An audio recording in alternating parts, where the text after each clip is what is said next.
Hello everyone, I'm Justina Paris and I welcome you all to the discussion of 14th January 2026. इस दिन का हम daily news analysis देखेंगे. So we know there was Makar Sankranti and Lohri and we had a lot of festivities that were celebrated and that's why we'll be discussing today the 14th January ka analysis. All right, so we're going to be seeing the Hindu, we're going to be seeing the Indian Express, jo bhi important articles, so that we don't miss out on our preparation with regard to GK for CLAT 2027. So starting with the first article, पहला जो article हम देखेंगे, we're going to be talking about India-China relations. We're going to be talking about this region called as the Shaksgam Valley. Okay, तो Shaksgam Valley क्या है? What is the issue with regard to that? All of that important aspects we are going to be understanding in this particular video. Okay, तो यहाँ पे हम देखेंगे why is this in the news? ये news में इसीलिए है because हमारी मिनिस्ट्री ऑफ एक्सटर्नल अफेयर्स के स्पोक्सपर्सन जिनका नाम है रणधीर जायसवाल. ठीक है, so just for your information, तो रणधीर जायसवाल ने यहाँ पे क्या कहा? He said that Shaksgam जो वैली है ये इंडियन टेरिटरी का ही पार्ट है and India has never recognized a older agreement between China and Pakistan, the 1963 agreement. ठीक है, India does not recognize that agreement. On the other hand, the counterpart यानी कि Chinese के जो मिनिस्ट्री ऑफ एक्सटर्नल अफेयर्स के spokesperson है जिनका नाम दिया गया है माओ निंग, इन्होंने क्या असर्ट किया? इन्होंने कहा है कि नहीं, हमारे जो इंफ्रास्ट्रक्चर एक्टिविटी, जो हम रोड बना रहे हैं, रेल बना रहे हैं, ये हमारे टेरिटरी में ही बना रहे हैं. Okay, we are not interfering. ये जो टेरिटरी में कंस्ट्रक्शन हो रहा है ये प्रॉपर है. This has nothing to do with Indian territory is what the China has said. So जो चाइना पाकिस्तान बॉर्डर अग्रीमेंट है ये एक प्रॉपर डिसीजन है according to China, whereas India does not believe about this 1963. तो ये 1963 agreement और सब हम देखेंगे in a bit. Remember, India के लिए जम्मू कश्मीर, लद्दाख, ये सभी जो एंटायर यूनियन टेरिटरी है ये इंडिया का सॉवरेन टेरिटरी है. ये इंटेग्रल पार्ट है ऑफ इंडिया, इनएलिएनेबल पार्ट है, यानी कि चाइना पाकिस्तान कोई भी इसको क्लेम नहीं कर सकता. That is what India has asserted time and again. ठीक है, तो कंसिस्टेंटली प्रोटेस्ट करते हैं जब भी कोई चाइना यहाँ पे इंफ्रास्ट्रक्चर कोई डेवलपमेंट कर रहा है या कोई यहाँ पे डिसीजंस ले रहा है. We always say that this is against what China is doing. ठीक है, तो इंडिया ने कहा है कि we will take the necessary steps whatever it is when it comes to safeguarding Indian territory, safeguarding our assets. So let's quickly now understand with regard to the territory. Okay, if we have to look at this particular map, ये आपको idea देगा कि which territory we are talking about, right?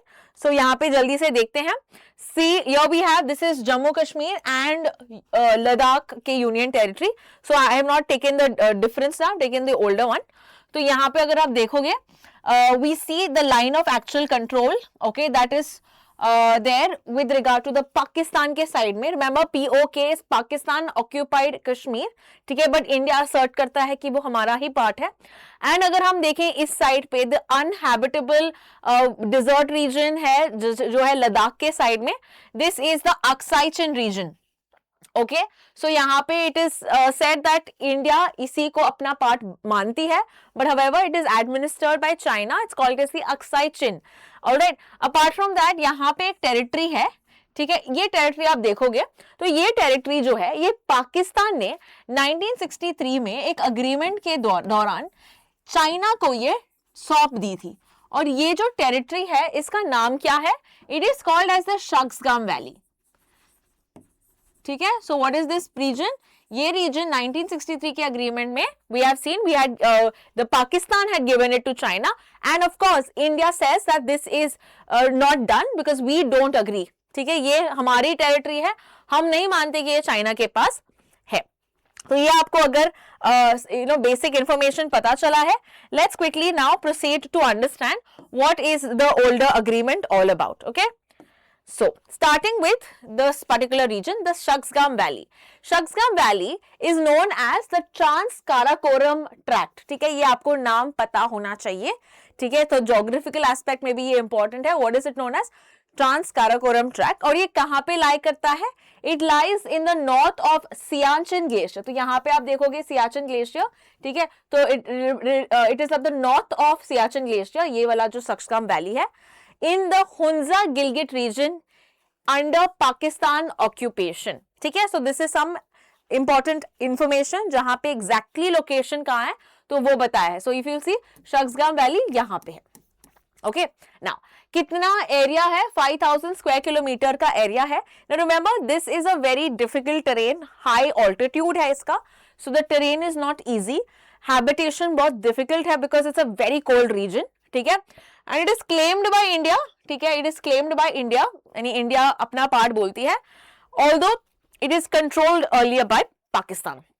Okay, now the Pakistan ceded the territory when in 1963, और India इसको consider करता है as illegal because it is said that ये हमारा ही territory.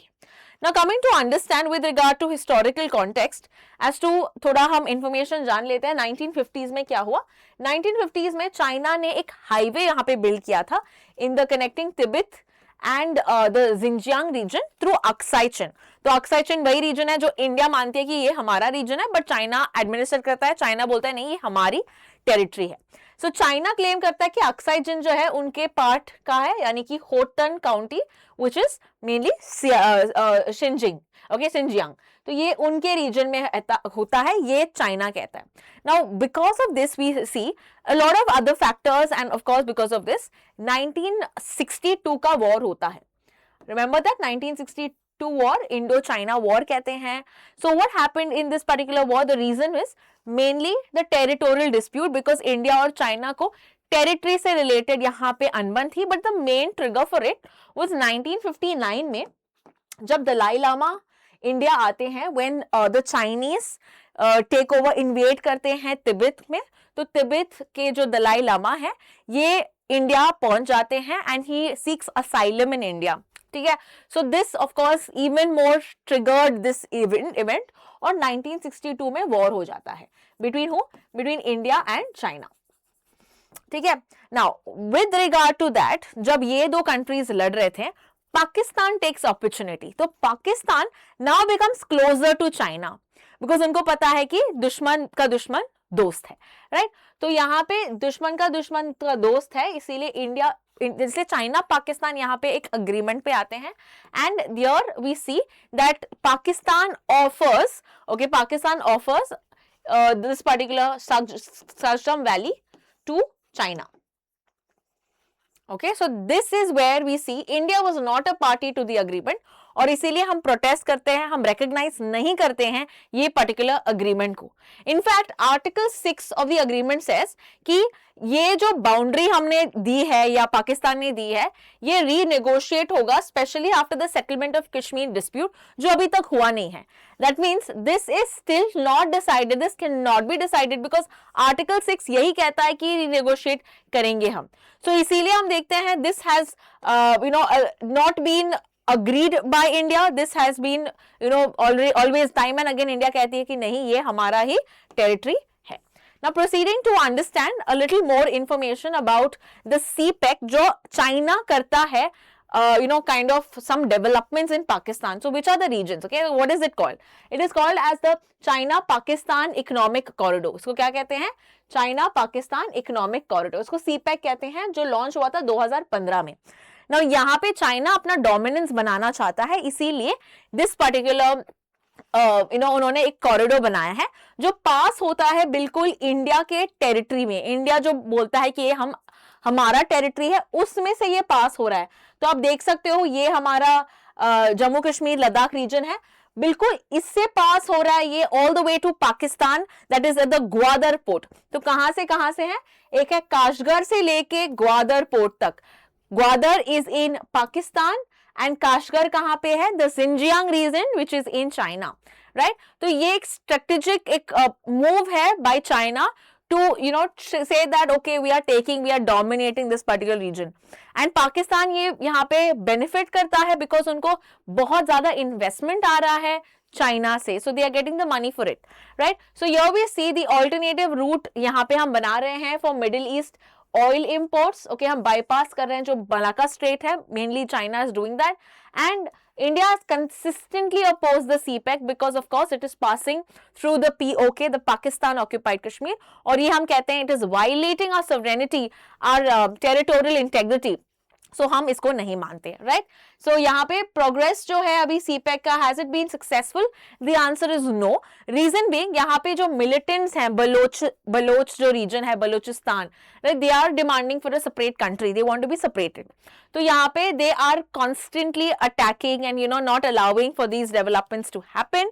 एंड यहाँ पे पाकिस्तान की भी यहाँ पे पॉलिटिकल सिचुएशन इतनी अच्छी नहीं है, so that has led to major problems and therefore this has not been too successful. Proceeding to the next article, अगला आर्टिकल हम देखते हैं with regard to malaria. Now malaria very important especially for this year and for the next year, because हम देखते हैं कि India का target है कि 2030 तक हम मलेरिया को एलिमिनेट करना चाहते हैं in line with the global targets. But similarly हम देखते हैं कि we are also planning to have the target of 2027. Okay, so let me just quickly note it down for you.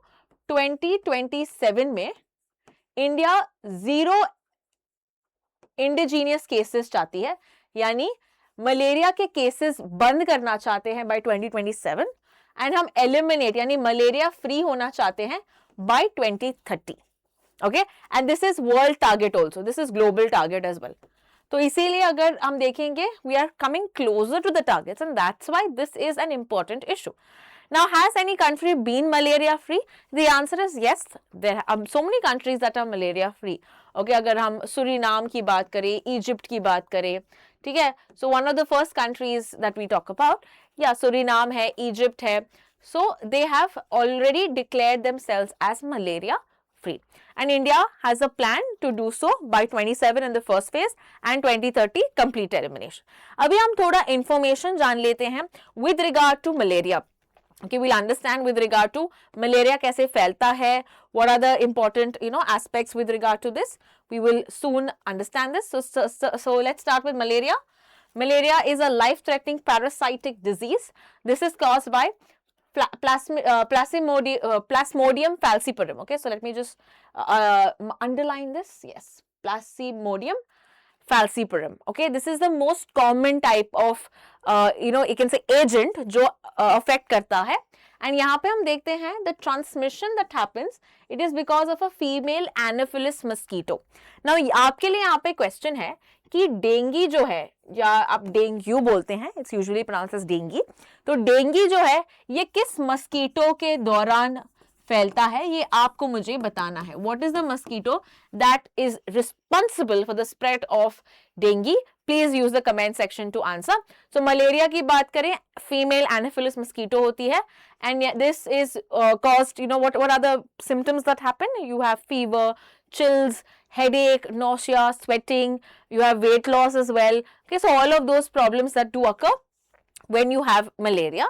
And अगर severe malaria है, this can cause with regard to organ failure, death, ये भी हो सकता है. So severe cases में मर भी सकते हैं. Now prevention कैसे होता है? Prevention और उसका treatment जान लेते हैं. प्रिवेंशन की बात करें, यू मस्ट हैव हर्ड, बचपन में या स्कूल में ऐसे कहा जाता है, you use mosquito repellents, Odomos और सब लगा दो. या अगर हम देखें, डोंट इंश्योर दैट आपके घर के आजू बाजू में कोई ऐसे स्मॉल पॉन्ड या ऐसा कुछ नहीं है जो स्टैग्नेटेड पानी रख रहा है, राइट. विद रिगार्ड टू कोई टब है, कोई मटका है जिसमें पानी बस स्टैग्नेट है, क्योंकि वहां पे जो मस्कीटो के लावा यहाँ पे ग्रो होते हैं. So you have to stop all of that as well. या they use nets, right, net का इस्तेमाल होते हैं. या रात को you before evenings ensure that you have nets और यू क्लोज द विंडोज ताकि मस्कीटोज और सब ना आए. So all of this is the most common way of preventing malaria. But अगर हम देखें, we'll see the target and we'll see what are the medicines, what are the vaccines that are used, because this can be asked in the exam. In fact, it has been asked in the exam also. So target यही है कि 2030 में we are eliminating malaria, and India की also target same है 2030, but main goal है 0 cases होने चाहिए by 2030. 27. So this is the main target that we have set. First is 27 May and second is 2030, the elimination. Now coming to understand what are the important treatments that are available, the options that are available. तो medicines की बात करें, quinine ऐसा पहला drug है जो malaria के लिए था. Okay, so with regard to that we see that quinine is the major drug. Apart from that if you see ये कहाँ से डिराइव किया है, ये एक एक्सट्रैक्ट लिया है cinchona bark. Now remember, cinchona bark was the earliest ever medicine against malaria. European countries में ये इस्तेमाल करते थे cinchona bark. इसके अलावा we have the chloroquine and the ACT कहते हैं, जिसका नाम है artemisinin based combination therapies, ACT. So we understand that these are some important treatment options that are available. Now vaccines की बात करें, we've got two vaccines. The first ever vaccine was the Mosquirix, जिसको हम RTS भी कहते हैं, और दूसरा वाला जो है वो Matrix है R21. ठीक है, so important vaccines, these are for children, ताकि मलेरिया का infection, they are very immune to it. Next we have a very new medicine that has come, malarial drug, बच्चों के लिए, small babies के लिए, and that is called as Corterim baby. Corterim baby is the name of the drug. ठीक है, very important. ये किसने launch किया है? इट इज स्विट्जरलैंड, ये कंट्री ने लॉन्च किया है. मैन्युफैक्चर इसका है नोवार्टिस. ठीक है, remember this is for newborns, for very small children. ये मलेरियल ड्रग है because of course they are more, उनकी इम्यून सिस्टम इतनी स्ट्रांग नहीं होती, right. So therefore we see that infant malaria से उनको प्रोटेक्ट करने के लिए हम देखते हैं कि ये ड्रग बहुत ही इंपॉर्टेंट है. So remember these names, note down these names because these happen to be very important. Let's proceed to the next article then. अगला article हम देखेंगे. It is with regard to a source code. Now what do you mean by this? Okay, is the government seeking phones source code? Now source code क्या होता है? Imagine you have a robo. ठीक है, तो robo को अगर हम कहें कि you have to pick up an article or you need to walk or you need to fetch something for me, तो आपको उसको information देना पड़ेगा, right? Only then it will know what to do. So even with regard to our phones, our laptops, okay, हमको उनको कुछ instructions देने होंगे, अपने आप तो वो calculate नहीं करेंगे, right? So all the set of instructions जो हम उनको देते हैं, इसको बोलते हैं source code. Okay, so this is where the people are telling them what to do priorly, so that it can take instructions from humans and it can execute the task effectively.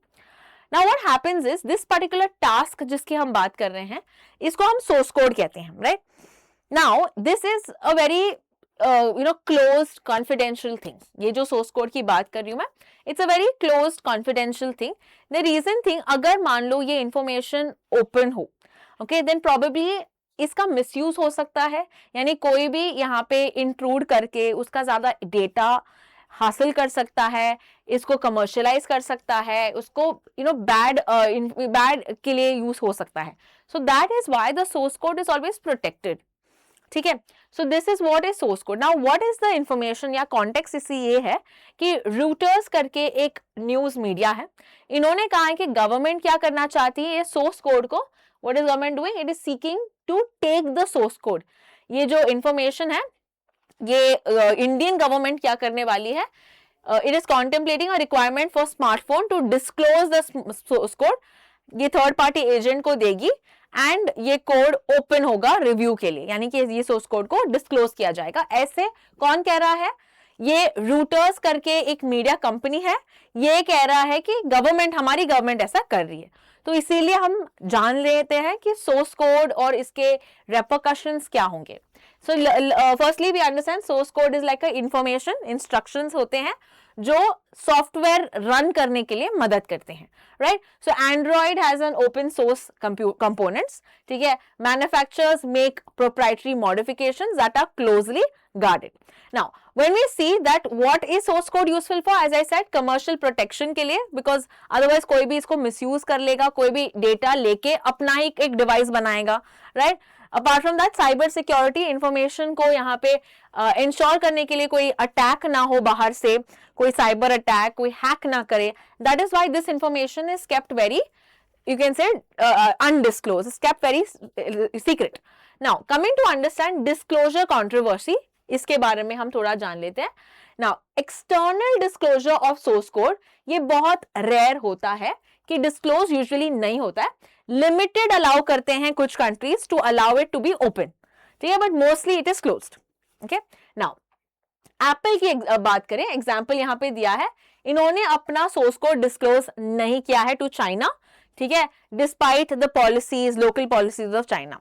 Now, compared to earlier concerns, example pre-installation mandates, source code disclosure is far more intrusive और ये damage कर सकता है या ये expose कर सकता है the entire code bases, documentation, design. So if you see that if you talk about अभी के source code इतने crucial है कि अगर आप ये disclose हो जाएंगे then पूरा सारा data again you will get, the government will get और कोई agency यहाँ पे हासिल कर सकती है।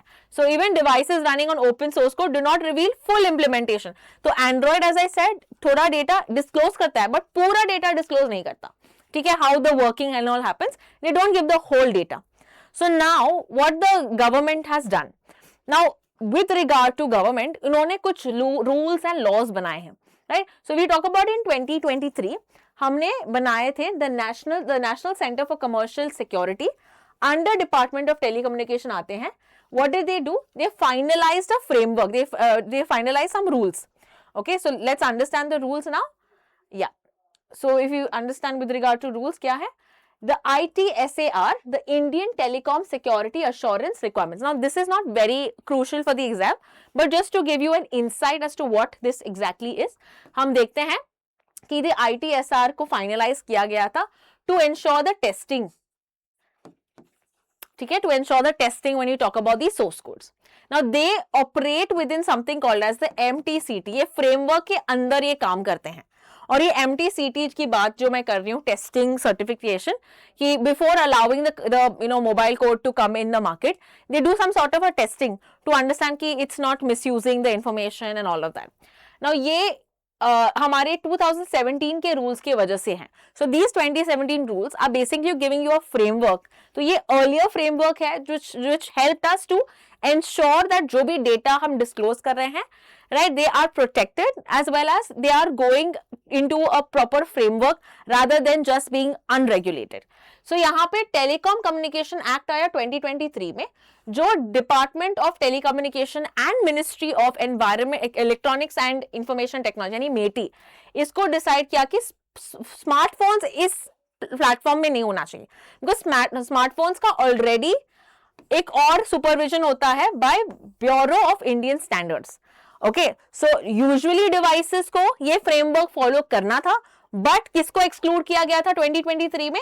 This particular, that is the this smartphones, okay, under this MTCT उनको बोला गया था कि तुम मत करो बिकॉज तुम्हारा ऑलरेडी यहाँ पे टेस्टिंग होता है दूसरे सर्टिफिकेट के दौरान, that is Bureau of Indian Standards. So we are still, big question है कि क्या गवर्नमेंट ऐसा करना चाहती है कि अभी जो भी सोर्स कोड है उसको ओपन किया जाए, ठीक है, that is what is still under contemplation.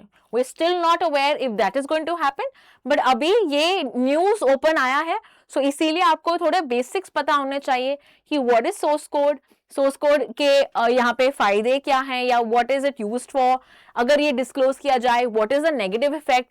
This is something that is all you require to understand. Is that clear? Now let's quickly understand with regard to the next article. Yeah, okay. Proceeding to the next article now.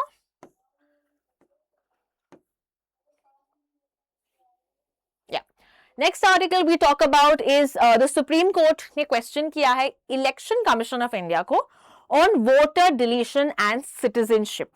Now let's understand what the question, what the Supreme Court had asked. तो Supreme Court यहाँ पे इन्होंने पूछा था, okay, weather जो EROs होते हैं, EROs are the election registration officer, यानी कि वो चेक करते हैं कि क्या आप वोटर हो सकते हो, नहीं हो सकते हो, eligibility and all, they check the EROs, ठीक है। So can they strike a person of the electoral roll after inquiry into citizenship under the special intensive revision, जो SIR कहते हैं। SIR is what we done this in a few days ago to check if a voter is eligible for voting or it should be in the voter list or not, ठीक है, या कोई copy है, duplicate है, या citizen नहीं है फिर भी हमारे लिस्ट में है ना। बहुत सारे सिटीजनशिप ले चुके हैं दूसरे कंट्रीज के पास। Now we know according to article 326 a voter should be a citizen of India. Okay, now what if the person is not a citizen of India? तो ये चेक कर रहे हैं कि कोई डुप्लीकेट नहीं है, कोई फॉरेनर तो वोट नहीं कर रहा, right? That's the main issue that is that. तो यहाँ पे ये चेक कर रहे हैं कि if a person strikes out of electoral rolls, क्या ये सिटीजनशिप एंड ऑल भी के लिए भी यहाँ पे, या उसको वापस भेजने के लिए जो भी नेसेसरी चीजें होती हैं, क्या ईआरओस के पास इतनी पावर होगी? ये सुप्रीम कोर्ट ने ईसी को पूछा, तो ईसी ने उसको क्लैरिफाई किया। फर्स्टली, कौन से रूल्स हमको अलाउ करते हैं? सो आर्टिकल 326 है which talks about universal adult franchise, ठीक है। Then we have representation of peoples act, okay, and we have the registration of electoral rules. ये सब एम्पावर करते हैं election commission of India via the EROs, क्योंकि ये जो मेन ऑफिसर्स होते हैं जो ये सब करते हैं, टू वेरीफाई सिटीजनशिप कि वो इंक्लूड होने चाहिए कि नहीं होने चाहिए। नाउ इलेक्शन कमीशन की अगर हम बात करें, ये इसका काम क्या है? वेरीफाई करना citizenship for voting. It verifies the citizenship for voting. Okay, so let's quickly understand with regard to this. So citizenship for voting को वेरीफाई करता है कि वो एलिजिबल है कि नहीं। ना द डिसीजन कि वो उसको यहाँ पे रुकना चाहिए नहीं रुकना चाहिए, वो इलेक्शन कमीशन के पास नहीं है। वो किसके पास है? वो पार्लियामेंट या सेंट्रल गवर्नमेंट के पास है जो लॉ बनाती है। It lies with the centre because it's a central list के अंदर आता है, यूनियन लिस्ट के अंदर आता है with regard to citizenship things. EC ने एम्फसाइज किया है कि सेफगार्ड्स, कुछ सेफगार्ड्स हमको फॉलो करना है। That is individuals excluded under SIR, ये अपील कर सकते हैं कि मुझे वोट लिस्ट में होना चाहिए, ठीक है। And the names will only be restored keeping in mind कि what are the aspects about it. EROs के ऑर्डर को देख के then only they will include them और they will not include them, ठीक है। तो यहाँ पे कुछ सेफगार्ड्स भी बताए हैं।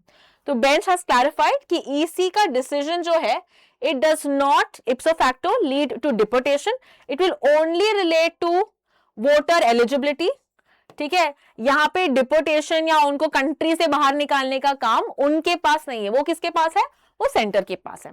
तो पूरा हमने मुद्दा देखा है with regard to this. Now let's quickly understand, as I already did in my last class, but एक बार और हम थोड़ा रिविजन करते हैं कि what are the articles important. As I said, article 326 universal adult franchise, यानी कि कौन वोट कर सकता है। So the people of India, if you are a citizen of India, you are 18 years and above, you are not disqualified by law, like आप jail में नहीं हो तो आप वोट कर सकते हो, ठीक है, specially for the Lok Sabha, the state legislative assembly elections and so. Next is the representation of peoples act 1951। ये किसने पास किया? पार्लियामेंट ने पास किया। This also give certain provisions with regard to voter, elector, ये सब के बारे में भी ये बताता है। द आरपीए जिसको कहते हैं, तो preparation, revision, correction of electoral rolls और सब ये मैनेज करते हैं। इनके अकॉर्डिंग की प्रोविजंस ये है कि only citizens can be registered as voters, यानी if you are a foreigner you can't be a voter, you need to have the citizenship of India. Further EC के पास कौन से पावर्स हैं? वो रिमूव कर सकती है अनलॉफुल एंट्रीज, रॉन्गफुल एंट्रीज को निकाल सकती है, या special revisions to check if who is eligible to vote, not vote. ये जो हम SIR की बात कर रहे हैं वो सब इलेक्शन कमीशन ऑफ इंडिया के हाथ में है, ठीक है। So it is governed by the representation of peoples act 1950। Then comes Citizenship Act. Citizenship Act is the one that talks about कि मैं citizen of India हूँ कि नहीं, ठीक है। So this governs the acquisition, terminate करना होगा किसी का citizenship, किसी का revoke करना है, तो ये decide करता है the Citizenship Act। तो EC का argument यही है कि citizenship is not exclusively union's domain in all respects. However, electoral authorities can incidentally examine citizenship, but उनको कंट्री से निकालना है कि नहीं निकालना है वो सेंटर डिसाइड करेगी। ये बस इलेक्शन कमीशन का काम है कि वो वोटिंग कर सकते हैं कि नहीं, वो ईसी कर सकती है, बट निकालने का काम ऑटोमेटिकली हम देखते हैं वो सेंटर के पास होगा। Then we have NPR and NRC. NPR is to check the usual residence, कि कौन एक यूजुअल रेजिडेंट है। यूजुअली 182 डेज की बात कर रहे हैं हम, कि 182 से ज्यादा डेज यहाँ पे रहे हैं, then they are called as the usual residents of India, ठीक है। Remember they it's not a proof of citizenship, ये सिटीजन नहीं है, कोई फॉरेनर भी 6 महीने के लिए रुक सकता है, but he will not be eligible to vote. This is just to give a data as to कितने रेजिडेंट्स हैं इंडिया में. And the next is NRC, this is only done for Assam, because हम देखते हैं कि बहुत सारे इलीगल माइग्रेशन और सब हुआ था बांग्लादेश से, specially after the 1971 the Bangladesh war of liberation के बाद. तो हम देखते हैं कि यहाँ पे to check if it's the citizen of India और नॉट, यहाँ पे आसाम में किया था द एनआरसी टू चेक कि आप सिटीजन हो कि नहीं. So that is the different documents and registers that we know. SIR की बात करें, okay, it takes its power from the RPA, that's representation of peoples act 1951. And यहाँ पे ये क्या किया जाता है, डोर टू डोर, ये जो इलेक्शन ऑफिसर्स होते हैं, EROs होते हैं, they are ensuring to understand कि वोटर बेस क्या है. सो डॉक्यूमेंट बेस्ड वेरिफिकेशन होता है इलेक्टरल रोल्स का, और ऑब्जेक्टिव यही है, रिमूव करना जो भी डुप्लीकेट एंट्रीज हैं, फॉरेनर्स हैं, कोई मर गया है तो उनका भी नाम है, तो वो सब डिलीट करने के लिए स्पेशल इंटेंसिव रिविजन किया गया है. So it was mainly in the news when it started in Bihar, ठीक है, लेकिन अभी बहुत सारे स्टेट्स यहाँ पे SIR कर रहे हैं. So this is with regard to the special intensive revision. Proceeding to the next article, अगला आर्टिकल है डिजिटल स्कैम्स के बारे में. तो हम देखते हैं कि यहाँ पे एक पैनल फॉर्म किया गया है to combat digital arrest. Okay, so let's understand what is this digital arrest scams. यहाँ पे इफ यू रिसेंटली हर्ड, एक आर्मी ऑफिसर एंड उनकी वाइफ, ओके, 80-year-old के थे और they were duped of crores of money, ठीक है, because of this digital arrest. तो यहाँ पे कुछ ऐसे फ्रॉडस्टर्स होते हैं, स्कैमर्स होते हैं, ये इम्पर्सनेट करते हैं, अपने आप को कहते हैं कि हाँ वो ऑफिसर्स हैं और ऐसे ही बात करते हैं like officers, and they give some vague documents and some like vague information and say कि आप अरेस्ट हो क्योंकि आपने ये टैक्स नहीं भरा था या आपने ये काम किया था which was illegal. So somebody who is especially and old people, citizens, senior citizens, इनको डर लगता है कि normally ऐसा कभी हुआ नहीं है, and when it comes to that point where you're told कि आपने गलत किया है, you do whatever it takes, right?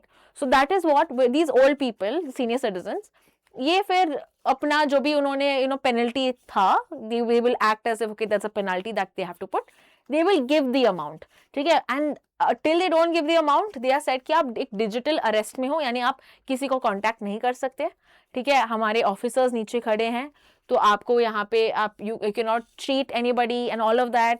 तो ये सब इसलिए वो डर के they will follow what the scammers say. तो बहुत सारे पैसे ये दे देते हैं and then they realise that they have fallen into prey of a scam. So now we talking about digital arrest scam, जहाँ पे अभी गवर्नमेंट ने एक्शन लिया है, गवर्नमेंट ने एक पैनल फॉर्म किया है, ठीक है, a high level integral department. Okay, now this is to combat digital scam. इस चेयर किसने किया है, स्पेशल सेक्रेटरी इंटरनल सिक्योरिटी, ठीक है, and it was formed last year December 26. Now multiple meetings हुए हैं दूसरे प्लेटफॉर्म के, यहाँ पे रिप्रेजेंटेटिव्स भी आए हैं, Google, WhatsApp, Telegram, Microsoft, because इसी के आधार पे ये स्कैम हो रहा है. So they have included these people as well. They have taken inputs from various companies and phones as well, like जैसे कि डिपार्टमेंट ऑफ टेलीकम्युनिकेशंस, RBI से भी इनपुट लिया है. यहाँ पे जो मेंबर्स भी हैं they are from high level, जैसे CBI ऑफिसर्स हैं, okay, with regard to I4C officers, कोई टेक्निकल इसमें इंफॉर्मेशन है, तो उनको यहाँ पे इस पैनल में पार्ट लिया है. द मैंडेट IDC का यही है, real time enforcement issues address करने के लिए, रेलिवेंट लॉज बनाने के लिए, इम्प्लीमेंटेशन कहाँ पे गैप हो रहा है वहाँ पे लगाने के लिए, एंड करेक्टिव मेजर्स को भी चेक करने के लिए. नाउ विथ रिगार्ड टू ये जब डिजिटल स्कैम्स होते हैं, remember which is the body that does the operation, okay, does the check. तो एक है I4C, so I'm just going to write it.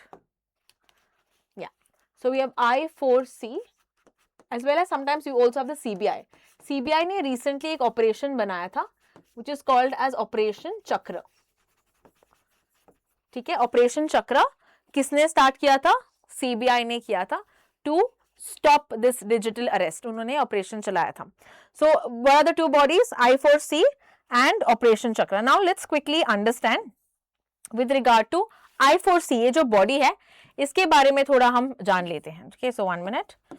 Yes, okay. तो I4C का फुल फॉर्म है Indian cyber crime coordination centre. It is for combating cyber crime. कौन से ministry के अंदर आता है? Ministry of home affairs. It was formed in the year 2018. ठीक है, to ensure coordination and comprehensive reporting response to cyber crime. Cyber crime को रोकने के लिए याद रखना. ठीक है, तो this will be like a nodal agency between central government की अथॉरिटीज है, स्टेट गवर्नमेंट या कोई लोकल एनफोर्समेंट बॉडीज है, उनसे कोऑर्डिनेट करने के लिए ये काम करता है. So what does it stop? It will stop with regard to financial frauds. Okay, आपका कार्ड का कोई स्कैम हुआ है, डिजिटल अरेस्ट हुए हैं, आइडेंटिटी थ्रेफ्ट या साइबर स्टॉकिंग और सब या हैरेसमेंट हुआ है, तो this body will kind of become active and ensure कि you find who has done it, investigate और सब करने के लिए. सो ये ऑपरेट करता है एक पोर्टल जिस called as national cyber crime reporting portal, जो अलाउ करता है सिटीजन्स को ऐसे crimes को report करने के लिए. So if you have faced something or your parents have faced something, you can report the same here and the agencies will get back to you, will help you find the root cause of it, who has done it, as well as to get back whatever money you've lost, right? Investigate करने के लिए they will find the same. So remember this, the name of the organization is IC4. ठीक है, I4C. Let's proceed. Then okay, so this is with regard to the major articles जो 14th के थे. अभी हम questions discuss करेंगे. So if you have heard the articles now, this is going to be very easy for you because ये आज ही के current affairs यानी 14th के भी current affairs हैं. ठीक है, starting with the first question. Malaria is transmitted to humans through the bite of which mosquito? तो यहाँ पे आंसर क्या है? The female Anopheles mosquito. Answer है option C. Proceeding to the next question. India aims to eliminate malaria by which year? याद रखना 2027 में हमको eliminate करना है या हमको cases बंद करने हैं, zero indigenous cases, but elimination of malaria will happen in 2030. Therefore, answer is C. Question number 3. Which country recently approved the world's first malaria drug, specifically for newborns? तो यहाँ पे कौन सी कंट्री ने ड्रग लिया था for newborns? The name of the country is Switzerland. और कौन सा था manufacture? Novartis. The name of the manufacture is Novartis. So please note it down. Proceeding to question number 4. What is the name of the new malaria drug approved okay for humans? So name पूछा है अभी. The name is what? Coartem baby. Coartem baby. Therefore answer is option B. Proceeding to question number 4. Question number 5. Which was the first ever malaria vaccine approved by the World Health Organization? तो पहला ऐसा अगर vaccine की बात करें, it is called as RTSS. ठीक है, मॉसिक्यूरिक्स कहते हैं इसको. तो आंसर इसका है क्वेश्चन नंबर 5 का आंसर है option C. Question number 6. Shaksgam valley is also known as. दूसरा नाम क्या था? हमने देखा था आज के क्लास में, Trans-Karakoram Tract. Therefore, answer is option C. Proceeding to question number 7. India considers the 1963 China-Pakistan Boundary Agreement. क्या हम फॉलो करते हैं?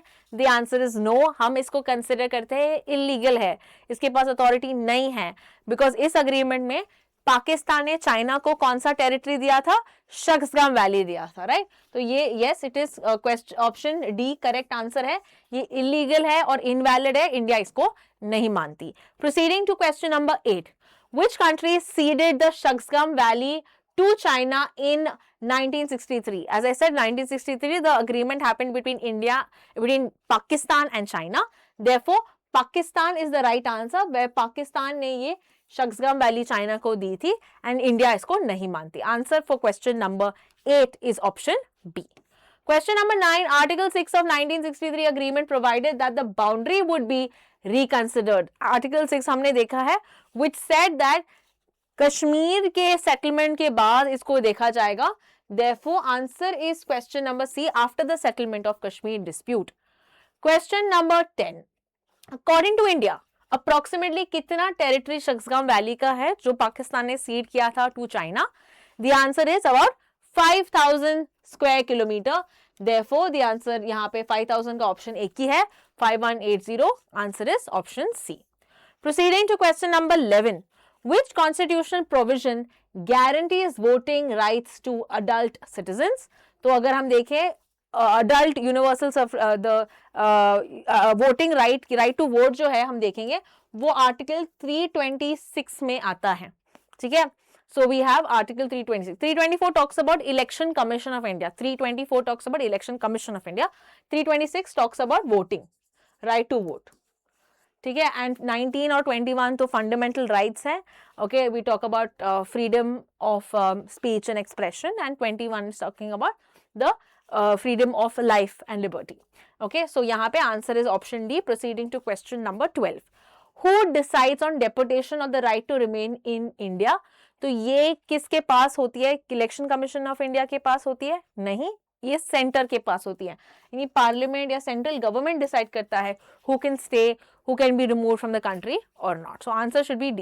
इलेक्शन कमीशन के पास सिर्फ वो पावर है टू डिसाइड कि वोटर कौन है, वोटर कौन नहीं है, बट रिमूव करना है कंट्री से तो वो सिर्फ सेंट्रल गवर्नमेंट डिसाइड करेगी. Question number 13, what is source code generally kept confidential? इसको डिस्क्लोज इसीलिए नहीं किया जाता है बिकॉज ये कमर्शियल प्रोटेक्शन या intellectual property rights and cyber security ये सब के लिए it has not been disclose. Therefore the answer is a straightforward option C for commercial protection and for cyber security. Question number 14, ये जो हमने देखा था mandatory testing and certification of telecommunication equipment, ये कौन से लीगल इंस्ट्रूमेंट से अपना ओरिजिनेट हुआ था? ये मैंने कहा ना कोई रूल्स थे 2017 के, उसमें से वो ओरिजिनेट हुआ. Therefore answer is option C, Indian Telegram Amendment Act 2017. Proceeding to question number 15. What is the full form of SIR? SIR का full form क्या है? Special Intensive Revision. Answer है option C. Proceeding to question number 16. Which statement best describes digital arrest? यानी digital arrest का मतलब क्या है? यहाँ पे कोई आपको fake official की तरह behave करके आपको arrest करता है. So that is the scam that happens. So fraudsters impersonate officials to demand money under the threat of fake arrest. तो इसीलिए आंसर इसका option C. Question number 17. Which agency investigates digital arrest scam in India? तो India में which is the body that looks after the investigation of even cyber stalking, cyber crimes, financial frauds, जब भी होते कौन से body देखती है? Yes, I4C. Indian cyber crime coordination centre and even CBI. And मैंने आपको बताया था CBI का जो ऑपरेशन उन्होंने चलाया था, what is the name of the operation? Quickly write in the comment section, what is the name of the operation to stop digital arrest in India?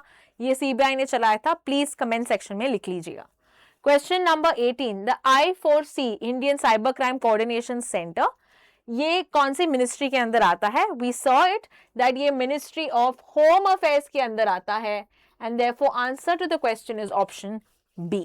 Question number 19, I4C कब आया था, establish कब हुआ था? Easy question. Yes, 2018 में आया था. Cyber crimes, cyber fraud को यहाँ पे स्टॉप करने के लिए इनका एक रिपोर्टिंग पोर्टल भी है, national cyber crime reporting portal, to help citizens report such issues as well. And the last question of the day, सबसे ज्यादा इंटरनेशनल बाउंड्री हम किस कंट्री के साथ शेयर करते हैं? तो लैंड बाउंड्री की बात करें, सबसे ज्यादा हम बांग्लादेश के साथ शेयर करते हैं, 4096.7 kilometre. Okay, that is your answer. उसके बाद Pakistan and China is the next answer. All right, so this is all with regard to the discussion for the 14th January. I hope you have understood everything. If you have any doubts, please do use the comment section to answer. Thank you so much for watching.